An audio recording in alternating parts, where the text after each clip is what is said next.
আলাইকুম viewers, Asmina cooking channel প্রতিদিনের মতো আজও একটা নতুন রেসিপি নিয়ে আপনাদের সঙ্গে শেয়ার করতে যাচ্ছে। তো রেসিপিটি হচ্ছে আমাদের হেলেঞ্চা শাক ভাজা রেসিপি তৈরি কিভাবে সহজেই করা যায় সেটি আপনাদের আজকে করে দেখাবো। তার জন্য আমি এখানে দেখতেই পাচ্ছেন বেছে নিয়েছি শাকগুলো এবং শাকগুলো ধুয়ে পরিষ্কার করে রেখেছি। কড়াইতে তেল দিয়ে দিয়েছি। এখানে আমি কাঁচা লঙ্কা লাল লাল নিয়েছি, দেখতেই পাচ্ছেন কুচি করে কেটে গরম তেলে দিয়ে দেবো। ঝালগুলো যখন লাল হয়ে যাবে তখন আমি পেঁয়াজগুলো ছেড়ে দেবো তেলের মধ্যে। পেঁয়াজগুলো হালকা ভাজা হবে। ভাজার ক্ষেত্রে পেঁয়াজগুলো হালকা ভাজাতে শাক বা যে কোনো জিনিস দিয়ে দেবেন, দেখবেন খেতে ভালো লাগবে। পেঁয়াজগুলো লাল বেশি হয়ে গেলে তখন আবার তিতো লাগবে। তো এভাবে দেখুন হালকা পেঁয়াজ ভাজা হয়ে গিয়েছে আমার। এবারে শাকগুলো দিয়ে দেব।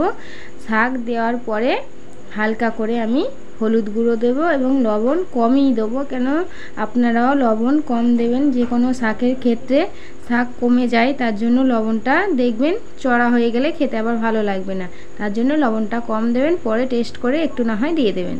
তো এভাবে শাকটা আমি ভাজা করে নেব একদম তেলের সঙ্গে। এখানে কোনো সিদ্ধ বা কোনো কিছু করা ছাড়াই ঝরঝরে শাক ভাজা এরকম করে খাবেন, দেখবেন খুব ভালো লাগবে।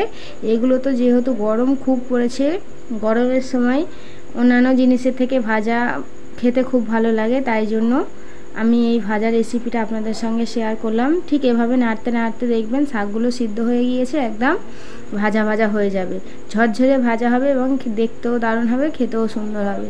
এইভাবে ভাজা রেসিপিটা করলে আপনাদেরও ভালো লাগবে এবং খেতেও খুব ভালো লাগবে। তো বন্ধুরা দেখুন ভাজাটা কত সুন্দর দেখতে লাগছে এবং খেতেও ঠিক দারুণ হবে।